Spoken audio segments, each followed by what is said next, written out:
Nesse mês de janeiro, o Jornal da Justiça exibe a retrospectiva 2022 com os principais julgamentos do Supremo Tribunal Federal no ano passado.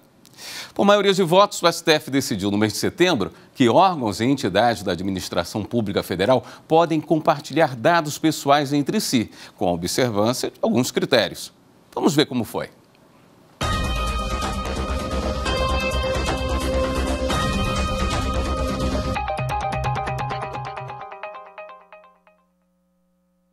Duas ações questionam o decreto presidencial de 2019, que instituiu o Cadastro Base do Cidadão e o Comitê Central de Governança de Dados. Informações como nome civil ou social, data de nascimento, filiação, naturalidade, nacionalidade, sexo, estado civil, grupo familiar, endereço, características biológicas e hereditárias, além de dados como CPF, CNPJ, título de eleitor, PIS, entre outros, fariam parte desse cadastro.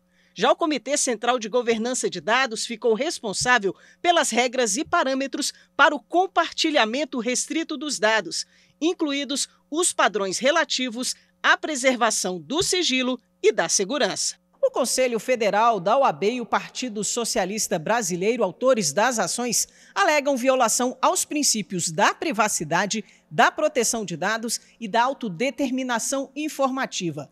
Para o relator dos processos, ministro Gilmar Mendes, o compartilhamento deve ser limitado ao mínimo necessário para atender à finalidade informada. Também deve cumprir integralmente os requisitos, as garantias e os procedimentos estabelecidos na Lei Geral de Proteção de Dados compatíveis com o setor público.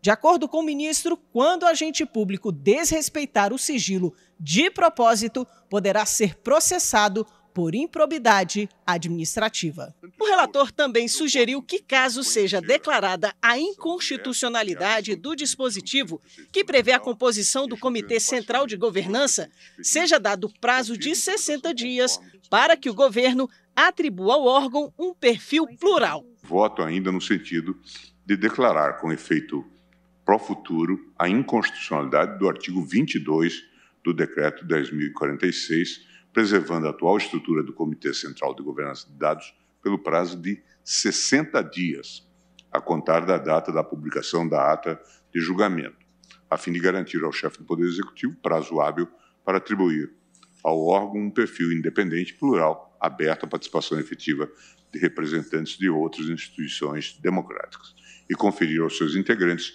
garantias mínimas contra influências indevidas. Os ministros André Mendonça e Nunes Marques divergiram em parte do relator. Para eles, a decisão sobre o comitê deve ser aplicada apenas a partir do dia 31 de dezembro. Na retomada do julgamento, as ministras Carmen Lúcia e Rosa Weber e os ministros Luiz Roberto Barroso, Luiz Fux, Dias Toffoli, Ricardo Lewandowski e Alexandre de Moraes acompanharam o entendimento de Gilmar Mendes. Me parece que a solução dada pelo eminente ministro relator, uma solução extremamente inteligente, extremamente engenhosa, é para estabelecer limites e permitir que esse ato normativo editado se adeque aos limites constitucionais, ou seja, pelo voto do eminente ministro relator, pelo prazo de 60 dias, prazo de 60 dias ainda é constitucional, mas deve se adequar. E mais do que isso, o eminente ministro relator coloca exatamente aqui requisitos para que se compartilhe os dados. Estamos numa seara que a ausência de norma ou a ausência de segurança sobre qual norma prevalecerá pode ser mais perniciosa e, por isso mesmo, é que eu, a despeito de estar, como todos acham, de acordo quanto aos vícios que se contém neste decreto, prefiro que caminhemos no sentido de fazer com que ele seja aproveitado a partir das necessárias mudanças que precisam de ser nele introduzidos. E, neste sentido, eu acho que os filtros que foram postos, filtro para impedir o abuso, o desvio de finalidade, o abuso de poder, a partir do tratamento inadequado de dados ou de sua divulgação, ou mesmo cuidado para a elaboração dos cadastros e depois da utilização, tudo isso foi devidamente desenhado e reafirmado pelo ministro Gilmar. O ministro Edson Fachin divergiu em parte do relator para julgar os pedidos procedentes, mas na modulação da decisão concorda com o relator em dar interpretação conforme. A solução que trago apenas diverge pontualmente de Sua Excelência o relator para declarar a inconstitucionalidade in totum na ação direta, o que implica em dar-lhe integral provimento.